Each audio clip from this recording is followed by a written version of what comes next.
South ఇండియాలోనే biggest sorry store మన Varahi silks మన విజయవాడ ఎంజీ రోడ్ లో డిసెంబర్ 4వ తారీఖున ఘన ప్రారంభం.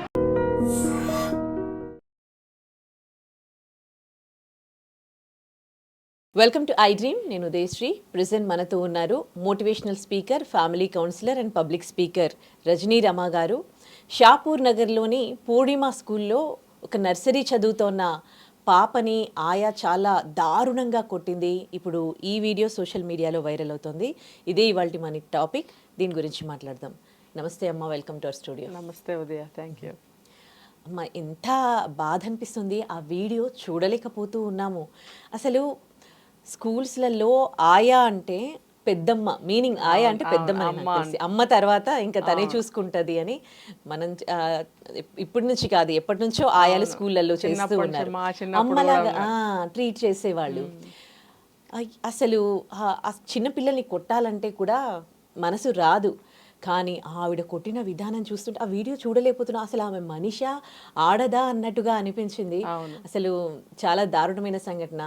స్కూల్స్లలో ఆయాన్ని పెట్టుకునేటప్పుడు వాళ్ళు స్కూల్స్ ఎట్లాంటి జాగ్రత్తలు తీసుకోవాలి, పేరెంట్స్ ఎట్లాంటి జాగ్రత్తలు తీసుకోవాలి? అవునవును, ఇది పాయింట్ కరెక్టే. ఫస్ట్ ఇంటర్వ్యూ తీసుకుంటారు వాళ్ళని. ఏదో ఇన్ఫ్లుయెన్స్ మీద మా పెద్దమ్మ ఉంది, మా పిన్నమ్మ ఉంది, జాయిన్ చేసుకోండి అంటే కూడా ఈమె తెలిసిన ఆమె కదా, ఈమె మంచిదే కదా, ఈమె రిలేటివ్ అంటే ఆమె కూడా మంచిదై ఉంటుంది అన్నట్టుగా కూడా తీసుకుంటారు జాబ్లోకి. అట్లా కాకుండా పర్ఫెక్ట్ స్పెసిఫిక్గా వాళ్ళని ఇంటర్వ్యూ చేసి వాళ్ళ పేషెన్స్ని టెస్ట్ చేసి వాళ్ళ మనస్తత్వాన్ని కూడా టెస్ట్ చేసి తీసుకోవాల్సిన అవసరం ఎంతైనా ఉంది. ఇప్పుడు లేకపోతే చిన్న చిన్న పిల్లలు చెప్పలేరు పాపం, ఏదైనా కూడా నొప్పి చెప్పలేరు. టాయిలెట్కి వస్తే కూడా చెయ్యి పెట్టి అదుముకునే పిల్లల్ని చూస్తున్నాం మనం. చెప్పలేక భయపడతారు బయటకు వచ్చినప్పుడు. అది గమనించి గంటకు ఒకసారి, గంటన్నరకు ఒకసారి టాయిలెట్కి తీసుకెళ్లే బాధ్యత ఆయమ్మలదే అసలు. అయితే ఇక్కడ ఏంటంటే వాళ్ళు ఎట్లా తీసుకుంటారో, అపాయింట్ చేసుకుంటారో మనకు తెలియదు, కానీ రాక్షసులు అన్నమాట. ఇలా రాక్షసంగా ప్రవర్తిస్తే కరెక్ట్ కాదు. ఇప్పుడు హాస్పిటల్స్లో కూడా చూస్తాం అక్కడక్కడ ఇలాంటి వాళ్ళని. అంటే మరీ బాగా పెద్ద హాస్పిటల్స్ అయితే సమ్ బెటర్, కానీ నార్మల్గా ఈ ప్రైవేట్ హాస్పిటల్స్కి వెళ్తే అక్కడ ఎదుర్కొంటున్న సమస్యలు ఇలాంటివి కూడా ఉన్నాయి. ఈ ఆయాలు ఏంటంటే చాలా క్రూయల్గా బిహేవ్ చేస్తారు. ఎందుకో వాళ్ళు ఇప్పుడు బెడ్ ప్యాన్స్ పెట్టే దగ్గర కానీ, లేకపోతే బట్టలు మార్చే సమయంలో కానీ పేషెంట్ మీద సగం వదిలేస్తారు. అలాగే హ్యూమానిటీ పోతోందా, అసలు మానవత్వం అనేది పోతోందా? ఎందుకంత క్రూయల్గా తయారైంది? లేదు, రెండు విషయాలు. ఒకటేంటంటే అంత మొత్తం కష్టం మనమే ఎందుకు పడాలి. సెకండ్ ఏంటంటే అబ్బా వాళ్ళదంతా మనం ఎక్కడ చూడాలి, ఇదంతా ఎక్కడ తీయాలి, జాబ్ చేయొద్దు కదా. అలాంటప్పుడు ఆ జాబ్ తీసుకోవద్దు. సేమ్ ఇక్కడ కూడా చిన్నపిల్లలకి 1 టాయిలెట్ అయినా 2 టాయిలెట్ అయినా వాళ్ళకి తెలియదు, పాడు చేసుకోవచ్చు బట్టలు. అలాంటప్పుడు వీళ్ళు మొత్తం క్లీన్ చేయాలి. వీలైతే ఒక్కొక్కసారి మొత్తం క్లీన్ చేయాల్సి వస్తుంది, ఒక స్నానం కూడా చేయించాల్సి వస్తుంది. ఎందుకంటే పిల్లలు తెలియదు, వాళ్ళు పాడు చేసుకుంటారు కాబట్టి. అంత మాతృత్వపు లక్షణాలు లేనప్పుడు, అంత పేషెన్స్ లేనప్పుడు అలాంటి వాళ్ళని తీసుకోవద్దు. సరే, మనం మనసు లోపలికి దూరి వాళ్ళు ఎలాంటి వాళ్ళు అని మనం చెక్ చేయలేనప్పుడు ఏం చేయాలి? సూపర్విజన్ కరెక్ట్గా ఉండాలి. కరెక్ట్, అవునా? ఇప్పుడు ఇక్కడ చూస్తే ఎంత హింస అనమాట, ఎంత దారుణంగా కొట్టిందంటే ఆ పాప భయంతో సౌండ్ కూడా చేయట్లేదు, ఇంకా స్ప్రింగ్ లాగా లేచి కూర్చుంటుంది మళ్ళీ కొట్టి అన్నట్టు. భయం అనమాట. లే అంటుంది, ఒకసారి కొట్టి లే అంది. అన్నప్పుడు ఆ తర్వాత ఎన్నిసార్లు అయితే కొట్టిందో అన్నిసార్లు తనకై తానే స్ప్రింగ్ లాగా లేచి కూర్చోవడం అనేది హృదయాన్ని పిండినట్టు అయింది నాకు. అదే ఇంటి దగ్గర ఎంత ఏడుస్తారు, అమ్మా నాన్న అమ్మా నాన్న అని గారాలతో అట్లా ఏడుస్తారు పిల్లలు. అలా అక్కడ అంత భయంతో సౌండ్ కూడా చేయట్లేదు. ఆమె తోసి కింద పడేస్తే తల నేలకి తగిలి టాప్ అని సౌండ్ వస్తుంది. అంత దారుణంగా నువ్వు నేలకేసి తల కొడుతున్నావు, ఇంకా జుట్టు పట్టుకొని ఎలా అయితే పడిందో అలా ఇట్లా కొడుతోంది నేలకేసి. ఏమనుకుంటున్నావు? పసిపిల్ల అనుకుంటున్నావా, పెద్దవాళ్ళు అనుకుంటున్నావా, ఒక వస్తువు అనుకుంటున్నావా? జీవి కాదా? ఆ పిల్ల ఇప్పుడు మాట్లాడలేని పరిస్థితిలో ఉంది.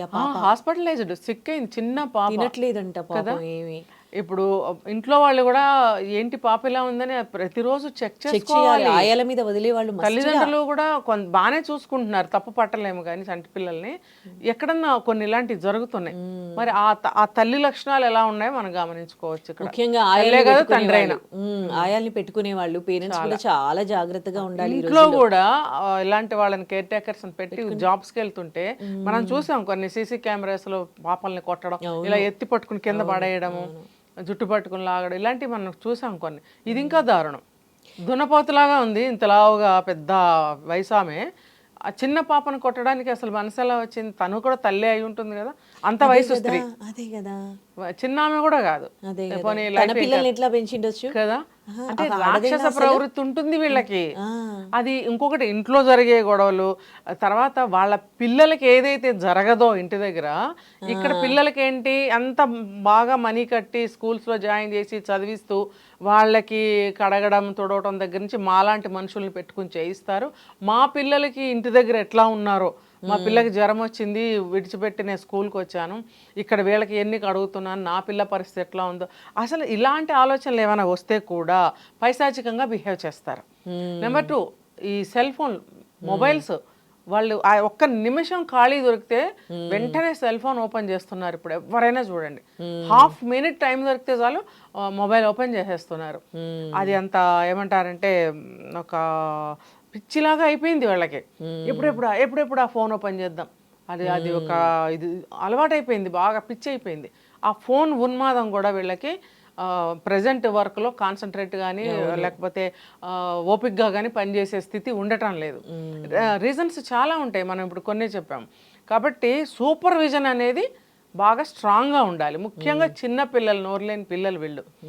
ఆకలేస్తే ఆకలే అని చెప్పలేరు, నొప్పి వేస్తే నొప్పి అని చెప్పలేరు, టాయిలెట్కి వస్తే కూడా బయటకు వచ్చాం కాబట్టి చెప్తే తిడతారో ఏమన్నా అంటారో అని ఆ భయంతో కూడా అదుముకుంటూ ఉంటారు, చెప్పరు. ఇప్పుడు ఆ పాప ఇక్కడ జరిగిన సిచ్యువేషన్ నాకు అనిపిస్తుంది, ఫ్రాక్ ఏదో తడుపుకుంది, సో ఆమె మార్చవలసి వచ్చింది. ఆ కోపం ఆ పాప మీద చూపించిందని అక్కడ తెలుస్తుంది. ఆ వెనకాల బటన్స్ తీసి నువ్వే విప్పుకో అన్నది. ఆ పాపే భయంగా స్పీడ్గా ఇప్పేస్తుంది. అసలు తనకు వచ్చా ఫ్రాక్ తీసుకోవడం? అలాంటిది భయంతో ఎట్లా పడితే అట్లా లాగేసుకుంటుంది. కింద కూడా తీయించింది. ఇంకొక ఫ్రాక్ ఇచ్చింది, ఇచ్చి ఏం చేసింది, వేసుకో అన్న తర్వాత బ్యాక్ ఓపెన్ బటన్స్ పెట్టుకోవాలి, పాపకు రాదు. ఆ బటన్స్ పెట్టే నెపంతో 100 సార్లు గుంజింది ఆమెని, ఆ పాపని. గుంజడం కొట్టడం కింద పడేయటం, మళ్ళీ లేవు అంటాం. అంటే అసలు ఆ పిల్లని ఎందుకు నువ్వు హింస పెడుతున్నావు? బటన్స్ నువ్వు కదా పెట్టాలి, ఆ పాపకు అందదు కదా, నీకెందుకు అంత కోపం ఎందుకు? నువ్వు ఉద్యోగం రిజైన్ చేసి పో, రిజైనా నీ మొహం, నేను పనిలోకి రానని చెప్పి మానే. మిగతా జాబ్లకి ఏమో ఇప్పుడు క్వాలిఫికేషన్ ఉండాలి, ఏ జాబ్ చేయాలన్నా కానీ ఈ క్వాలిఫికేషన్స్ దేనికైనా ఉండాల్సిందే. కానీ ఈ ఆయా జాబ్కి వచ్చేసరికి వాళ్ళకి ఒక ఎమోషన్స్ అంటూ ఉండాలి. అవి లేని అసలు ఆ అటాచ్మెంట్స్ తో ఉండే వాళ్ళని ఎట్లా చూస్ చేసుకోవడము, ఇలాంటి వారి వల్ల ఇప్పుడు పాప ప్రాణం పోతే ఎవరు బాధ్యులు? పాప ప్రాణం పోయే ఛాన్సెస్ కూడా ఉంటాయి కదా. ఈ అబ్బాయి ఎవరు వీడియో తీయటం వల్ల బయటకు వచ్చింది, నేను కాదు అనటానికి లేదు. ఇప్పుడు ఆ అమ్మాయికి కూడా చాలా కఠినమైన శిక్ష పడాలి, మేనేజ్మెంట్కి కూడా బాధ్యత వాళ్ళకి కూడా పడాలి. వాళ్ళ స్కూల్ యాజమాన్యం కూడా నార్మల్గా చిన్న ఇన్సిడెంట్ గా కన్సిడర్ చేసి కేసు పెట్టొద్దు అని చెప్పినట్టుగా ఎట్లా చెప్తారు? అస్సలు ఒప్పుకోకూడదు. వాళ్ళ పిల్లలకి వాళ్ళు అలాగే అంటారా? అలా వాళ్ళు తప్పించుకోవడానికి అలాగే అంటారు. వాళ్ళ స్టాఫ్ కాబట్టి వాళ్ళని సేవ్ చేసే ప్రయత్నం చేస్తారు. ఎందుకంటే వాళ్ళ స్కూల్ కి చెడ్డ పేరు రాకూడదు కదా. ఫారిన్ కంట్రీస్ లో తీసుకుంటే పిల్లల కేరింగ్ లో చాలా స్ట్రిక్ట్ యాక్ట్స్ ఉన్నాయి, రూల్స్ ఉన్నాయి. అక్కడ పిల్లలు కొయ్యి అంటే చాలు కేసు అయిపోతుంది. అక్కడ ఇంట్లో తల్లి కానీ తండ్రి కానీ కేకలేసినా, ఒక చిన్న దెబ్బ వేసినా పోలీసులు యాక్షన్ తీసుకుంటారు అక్కడ ఆ సౌండ్ కి. అవును, మనకు కూడా అలాంటివి రావాలి కదా. అక్కడ పేరెంట్స్ కూడా కొట్టడానికి లేదు అసలు. పిల్లలు ఆకలేసో దెబ్బ తగిలో ఏడ్చినా కూడా వచ్చేస్తారట. అసలు అంత కాదు కదా, మనకు కొద్దిగానైనా ఇక్కడ లేదు కదా, కేరింగ్ లేదు. ప్రతి దానికి కూడా సెక్షన్స్, యాక్ట్స్ అనేవి ఉండాలి, దేనికైనా ఉండాలి. మరి మనకున్నాయా? లేవు. ఎవరేం చేస్తారులే, ఏమవుతుందిలే, ఎవరు చూస్తారులే, నన్నేం చేస్తారులే, ఇలాంటి భరోసాలు అనమాట. ఈ భరోసా ఎవరిస్తారంటే వర్క్ చేసే వాళ్ళకి వాళ్ళ యాజమాన్యం వాళ్ళే ఇస్తారు. ఎందుకంటే వాళ్ళకి చెడ్డ పేరు వస్తుంది కదా. కాబట్టి ఇందులో యాజమాన్యానికి కూడా సమానమైనటువంటి బాధ్యత, శిక్ష ఉండాల్సిందే. ఆయా జాబ్ చూస్ చేసుకునే వాళ్ళకి మీరిచ్చే ఏమైనా మెసేజ్ ఉందా అండి? ఖచ్చితంగా ఇంటర్వ్యూ తీసుకోవాలి వాళ్ళకి కూడా. ఎట్లా అంటే ఒకళ్ళిద్దరు రావటం కాదు. ఇప్పుడు మామూలుగా మీ సాఫ్ట్వేర్ జాబ్లకి ఎంతమందిని పిలుస్తారు, ఇంటర్వ్యూ అందరూ జాబ్ కావాల్సిన వాళ్ళందరూ వెళ్తారు. అలాగే దీనికి కూడా మీరు యాడ్ ఇస్తారో ఎలా ఇస్తారో చెప్పుకుంటారు కదా, వీళ్ళందరూ అటెండ్ అవుతారు. అటెండ్ అయినప్పుడు వీళ్ళని ఇంటర్వ్యూ తీసుకోవాలి. 10 మంది మనుషుల్ని చూసినప్పుడు ఫేస్ రీడింగో, బాడీ లాంగ్వేజో, మాట తీరో, వాళ్ళ చేష్టల ద్వారానో వాళ్ళ మెంటాలిటీ మనకు తెలిసిపోతుంది. 10 మందితో మాట్లాడిన తర్వాత మీరు సెలెక్ట్ చేయలేరా ఒకళ్ళిద్దరిని? తెలుస్తుందా లేదా? ఈ అమ్మాయి సాఫ్ట్ క్యారెక్టరు, కాస్త పేషెన్స్తో ఉంది, కొంచెం నవ్వుముఖంతో ఉంది, ఈ అమ్మాయి కొంచెం మెతకగా ఉంది అనే లక్షణాలు మనకు తెలుస్తాయి కదా. అవును. అటువంటి వాళ్ళని సెలెక్ట్ చేసుకుని మళ్ళీ వాళ్ళని సెకండరీగా మళ్ళీ ఒక ఇంటర్వ్యూ చేయాలి, కొన్ని దానికి తగ్గ క్వశ్చన్స్ వేయాలి వాళ్ళని.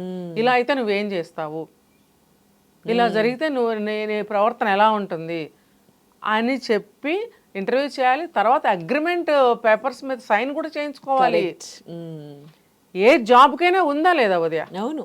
దీనికి ఎందుకు ఉండకూడదు? అదే కదా. దీనికి కూడా మీరు శాలరీ ఇస్తున్నారు కదా.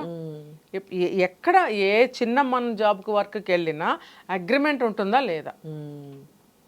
ఈ ఆయా జాబ్ చేసే వాళ్ళు కూడా అండి, అంటే ఒక తల్లిదండ్రులు వాళ్ళని తల్లిదండ్రుల్లా భావించి మా తర్వాత మీరు చూసుకోండి అని బాధ్యత మీద ఇచ్చినప్పుడు వాళ్ళు ఎంత మిగతా జాబ్లు మీరు బాధ్యతగా చేయకున్నా పర్వాలేదు, కానీ పిల్లల్ని వాళ్ళ చేతుల్లో పెడుతూ ఉన్నప్పుడు వాళ్ళు ఎంత బాధ్యతగా ఉండాలి. అసలు పిల్లల్ని వదిలిపెట్టి వెళ్ళినప్పుడు పేరెంట్స్ చెప్తారు కూడా, ముఖ్యంగా మదర్ చెప్తుంది, అమ్మ పాపకేం తెలియదమ్మా, కొంచెం జాగ్రత్తగా చూసుకోమ్మా, అంతా నువ్వేనమ్మా, ఇక్కడ ఇంకా అంతా నీదే భారం అని చెప్పి వెళ్ళిన తల్లులు లేరా? అందరూ చెప్తారు. చెప్పినప్పుడు వీళ్ళు ఎందుకు పాటించరు? ఇలాగే చెప్తా, నీకెందుకమ్మా, నువ్వు మర్చిపో, నేనే చూసుకుంటా అంతా. ఇంటి దగ్గర అమ్మ అమ్మ అంటారు కదా, ఇక్కడికి వచ్చినప్పుడు ఆయమ్మ అంటారు. అంటే ఆ అమ్మ ఫీలింగ్ పోకుండా ఉండడానికి ఇక్కడ ఆయాని కూడా ఆయమ్మ అని పిలవడం అలవాటు చేస్తారు. నిజానికి వాళ్ళ అమ్మ అని పిలవబుద్ధి కాదు కదా. వచ్చిన పేరెంట్స్ కూడా ఆయమ్మానే అంటారు, పాపం గతిలే. అమ్మ లక్షణాలు ఎక్కడున్నాయి వీళ్ళకి? అస్సలు లేనే లేవు. విచ్చలవిడిగా పిచ్చి పిచ్చిగా పైశాచికంగా దారుణంగా హింసాత్మకంగా ప్రవర్తిస్తున్నారు. కానీ వీళ్ళకి కూడా అంటే చాలా కఠినంగా ఉండాలి శిక్షలు, చాలా కఠినంగా. పిల్లలు చైల్డ్ కేర్ యాక్ట్స్ రావాలి మనకి.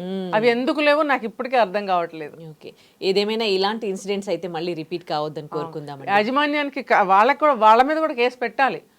ఇప్పుడు ఈ పిల్ల బాధ్యులే, పాప ప్రాణాలతో ఉంది కాబట్టి ఓకే అనుకుని సరిపెట్టుకోకూడదు ఈ పేరెంట్స్. అవును. ఇప్పుడు వీళ్ళకి అవుతుంది, రేపు ఇంకో పేరెంట్స్ వాళ్ళకి బాధ కలగవచ్చు వాళ్ళ పిల్లల వల్ల. కాబట్టి పేరెంట్స్ అందరూ కలిసి వాళ్ళ మీద కేసు పెట్టాల్సిందే. ఇప్పుడు ఎవరెవరైతే ఆయాలపైన డిపెండ్ అయ్యారో వాళ్ళందరూ కూడా చాలా జాగ్రత్తగా ఉండాలి. ఖచ్చితంగా. ఇది మనకి వెలుగులోకి వచ్చింది కాబట్టి తెలుస్తుంది, కానీ ఎన్నో కేసులు జరుగుతున్నాయి స్కూళ్ళల్లో, పిల్లలు సఫరింగ్ అనమాట. ఈవెన్ మా బాబు కూడా చిన్నప్పుడు పొట్టనొప్పి రోజు ఏడ్చేవాడు. మామూలుగా ఫుడ్ వల్ల ఏమన్నా అయిందా, డైజెస్ట్ అవ్వలేదా అనుకునేదాన్ని నేను కూడా. ఒక రోజు చెప్పాడు పొట్టలో గుద్దారని. ఇప్పుడు ఈ పాపను కూడా పొట్ట మీద ఎలా గుద్దింది? అమ్మో, దారుణంగా. అసలు ఆ వీడియో తలుచుకుంటేనే ఏడుపు వచ్చేస్తుంది. పాపల్లా పడిపోయినప్పుడు మళ్ళీ చేత్తో తోసి పొట్ట మీద గుద్దింది. అసలు నాకు గుండె బయటకు వచ్చినంత పని అయింది. మీరు మాట్లాడుతుంటే కూడా నాకు బాడీ పైన ఇదిలా అనిపిస్తుంది. నేను చాలా ఇరిటేట్ అయిపోయాను. కాబట్టి కఠినంగా ఈ ఆయా మీద కానీ ఆ యాజమాన్యం మీద కానీ పేరెంట్స్ అందరూ కలిసి కేసు పెట్టాల్సిందే. రైట్. పిల్లల యాక్ట్స్ అయితే రావాలి తప్పకుండా. రైట్, హోప్స్ అండి తొందరగా రావాలని కోరుకుందాం. నమస్తే. నిజంగా ప్రస్తుతం ఉన్నటువంటి సమాజం దేనికి ప్రయారిటీ ఇస్తుంది? ఆర్థిక సంబంధాల చుట్టూ మాత్రమే తిరుగుతోంది. మళ్ళీ ఎన్నికలంగానే చాలా విరక్తి కలుగుతాను. మంచి అనిపిస్తుంది కదా, లేడీస్ కూడా ఛాలెంజింగ్ జాబ్స్ చేసినప్పుడు చాలా బాగుంటది. ఫుడ్ డెలివరీ ఇవ్వటానికి వెళ్ళినటువంటి డెలివరీ బాయ్ అనిల్ పై కళ్ళ ముందు